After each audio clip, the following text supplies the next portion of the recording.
Hello' everyone, মোৰ চেনেলৰ অন্য এটা ভিডিঅ'লৈ আপোনালোক সকলোকে পুনৰবাৰ স্বাগতম জনাইছোঁ।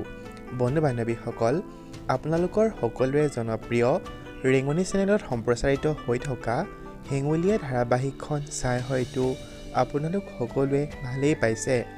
এই হেঙুলীয়া ধাৰাবাহিকত হৃদয়ৰ চৰিত্ৰত অভিনয় কৰা অভিনেতাজন আচলতে কোন হয়, তেওঁৰ প্ৰকৃত নাম কি, ঘৰ ক'ত, এই সকলোবোৰৰ বিষয়ে আজিৰ এই ভিডিঅ'টোৰ জৰিয়তে জানিব পাৰিব।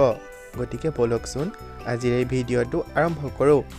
বন্ধু বান্ধৱীসকল, হেঙুলীয়া ধাৰাবাহিকত হৃদয়ৰ চৰিত্ৰত অভিনয় কৰা অভিনেতাজনৰ প্ৰকৃত নাম হৈছে অচিন্ত ৰাজ কাশ্যপ।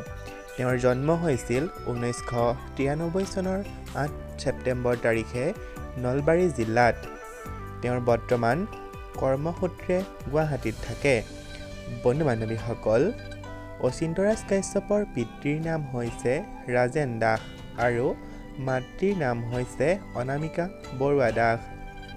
অচিন্ত ৰাজ কাশ্যপৰ শিক্ষাগত অৰ্হতাৰ বিষয়ে ক'বলৈ গ'লে তেওঁ স্কুলীয়া শিক্ষা গ্ৰহণ কৰিছিল গুৱাহাটীৰ মাৰিয়া পাব্লিক স্কুলৰ পৰা আৰু তাৰ পিছত তেওঁ হায়াৰ ছেকেণ্ডেৰী পাছ কৰিছিল মাৰিয়া পাব্লিক ছিনিয়ৰ ছেকেণ্ডেৰী স্কুলৰ পৰা আৰু তাৰ পিছত তেওঁ গ্ৰেজুৱেশ্যন কমপ্লিট কৰিছিল দিল্লীৰ পৰা।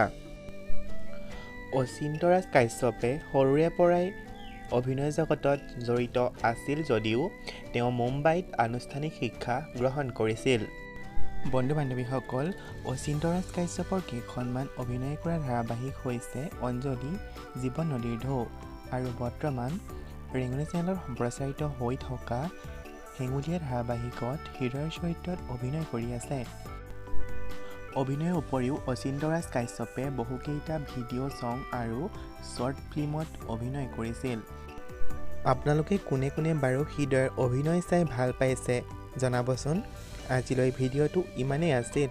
ধন্যবাদ।